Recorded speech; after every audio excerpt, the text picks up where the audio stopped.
Richardson from Residual Income Technologies. Rod is a business and marketing strategist. And Rod, how long have you been doing that? Oh, I've been a business and marketing strategist for about a decade.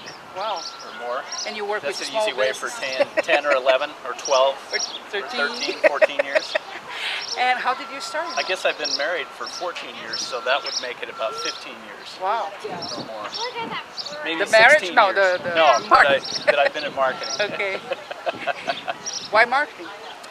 Because I view marketing as the process of doing business. And since I've been an entrepreneur for as long as I can remember, I can't even count the years. I recognize that if a person doesn't understand how to market a business, then there is no revenue. And essentially, you can't get a business to move without understanding that critical skill. I think if a person understood that one skill, then they could be effective in business regardless of their products or what they think they know how to do. So it really doesn't matter in which business you are, at the end of the day you are a marketer, or Right. you need to become a marketer. If you're a small business. And of course, as businesses get bigger, then we can allow ourselves the luxury to function in a specific role. But most of the time, if we're a small business or we're trying to start a business, then we have to be able to do multiple things. And marketing would be one of our primary activities. Now the funny part is that many businesses, they equal marketing to advertising. What's your input on that? Well, advertising, you know, a lot of my past clients, when I would do marketing consulting, it would assume that marketing was nothing more than putting an ad in a yellow book. And the result of that, of course, marketing is the entire business picture, from the product that you create, from how you distribute it, to how you promote it, and who you sell it to.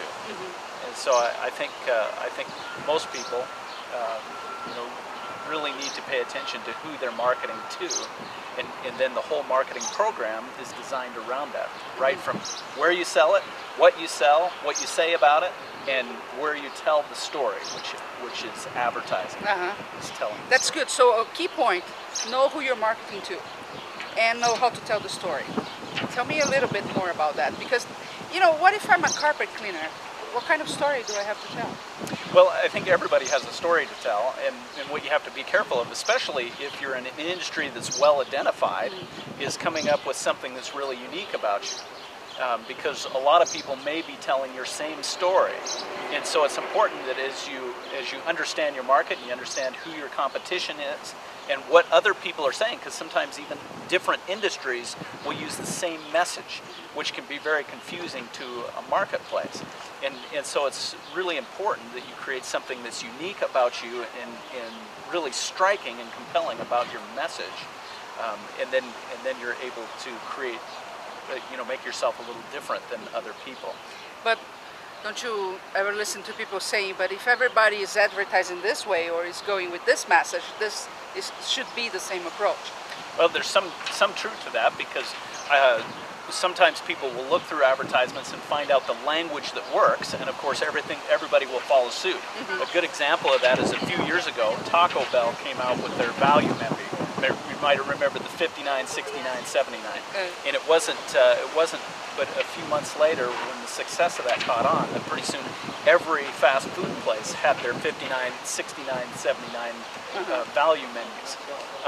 And so if language becomes effective, then yes, people will adopt it and start using it. And so it's always important to be monitoring that, so that you can always be a step ahead. And when you start to see that there's too much noise around the same thing, that creating something just a little different, a little edge.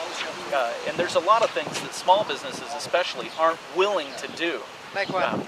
Like advertise.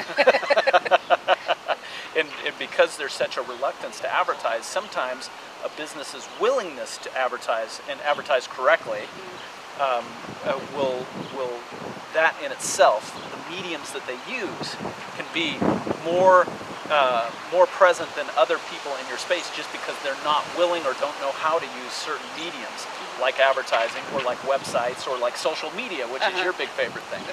One of them. Now tell me, what are the mistakes that you think small business owners usually make in marketing? I think one of their major mistakes, of course, like we've mentioned before, is failure to identify exactly who they're trying to market to. So they try to market to everybody, and And if you have a message for everybody, then it's just way too expensive, and there's no way to market adequately. And so I use a term called saturation. And so anytime I take a look at my marketing budget, whether my marketing budget is large or small, I try to keep in mind, what can I do with a small budget that would create saturation? And so if I had a $5,000 or a $25,000 marketing budget, then I might look at it and say, what specific little place can I capture that I can just repeatedly be able to market in that specific area with that size of budget? Because if I can't create consistency and frequency inside my marketing or promotional campaigns, then it just never gets heard. And so the mistake that most people make is they do what I call tapping rather than consistent pressure. And tapping is when you do hit or miss promotional efforts, which of course creates no effect, which is why people think that things like advertising don't work. So be consistent in one specific kind of media. Right, and not just one specific media, but a specific target market. Okay. Like a specific magazine, for instance. If you know that a magazine reaches a specific group of people, that the majority are within your specific niche, then dedicate a big part of your marketing budget to that magazine's channel. And that might include ads, it might include direct mail pieces, it might include other types of special co-promotions that you can do with that publication as they become your partner in communicating to that group of people. Cool. Now I want to tap into one of your principles because I think that's really cool, and I see this issue happening with a lot of small business owners, and it's the filling buckets. Because in business, we sometimes, like right now, we have a slow economy, maybe things are slow because it's summer, so they tend to think, okay, what can I do to make some more money? And that can become a trap. So can you explain your principle and how it works? Sure. That's that specific model I call the river of transactions. And essentially it has three specific focuses. The first focus is what we call the box of circumstances, and that's where most people exist. That means that everything you do or don't do is a result of outside forces that you feel are outside of your control. The limitations are, if you picture a bucket, meaning that I go to the river and I believe that all I can have is what that bucket can hold, then I call that the bucket of limitations. And many businesses have a limitation. For instance, a fast food restaurant on a specific corner has a limited market share. There's only so much business it can do. Right. It has a limitation. And the third paradigm, of course, is the river of transactions. And the river of transactions means that everything is present. And if you can remember that concept, especially in terms of changing economic times, is that everything you can dream of, everything you think of, everything you plan on building, every customer you plan on having, every dollar that you plan on acquiring already exists. And if you can move yourself into that mindset, then you realize that you are not building something, you are in fact creating something. And what that means is a lot of times we feel that we have to build something on our own and with our own capacities. But that's not true. Everything already exists. All we have to do is bring together the components.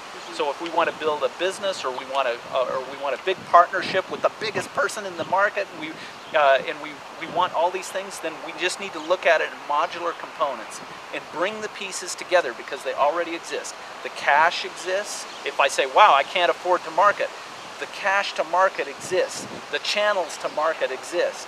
The publications to market exist. And we're only limited by our creativity in the way that we fill it. So we cannot use those as excuses.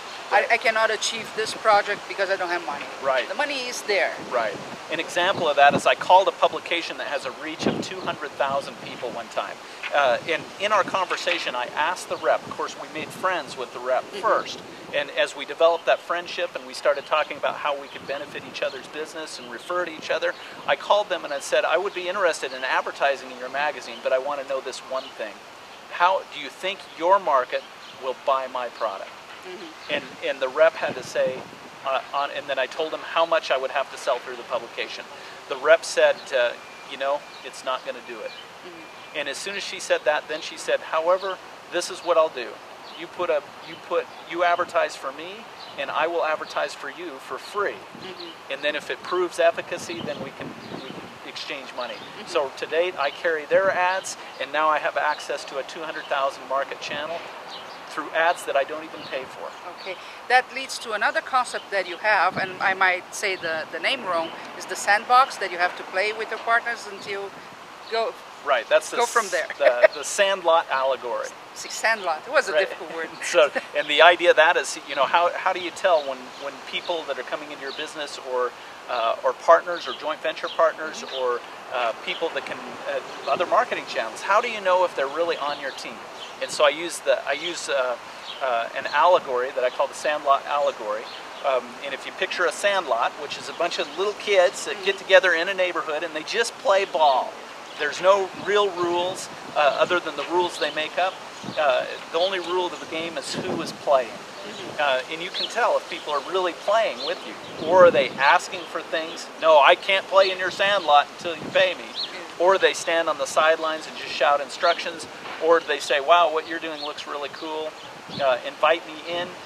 But sandlots are all about who plays the game. And you can tell if somebody starts to really play with you, then you know that that's somebody that you should maybe partner with or so it's like a testing field, and they can test the partnership and see if it's going to work. Right, and that brings up a really good point, because in business, your chief objective is to build and cultivate relationships, which is a concept that we talk about called power tables. Yeah. And it's all about making friendships and leveraging friendships to bring those pieces together. Cool. Let's summarize the points we target today. Have to find a niche. Be consistent with your message. Go to the sandlot to test your partners. Right. Did I forget something? Create relationships to build power tables. Yeah, and that's the most important one, really, because the relationships, especially today, it's how everybody does business. Now, Rod, if people want to know more about what you do, how they can get in touch with you? They should go to www.rodallen.com. Rod Allen, can you spell that? Right, that's my middle name, so it's not spelled like a last name. Okay. It's with one L, RODALAN.com. Okay, and don't forget to check out, because this guy, he knows a lot about business and he can surely help. Thank you for being here. Yeah.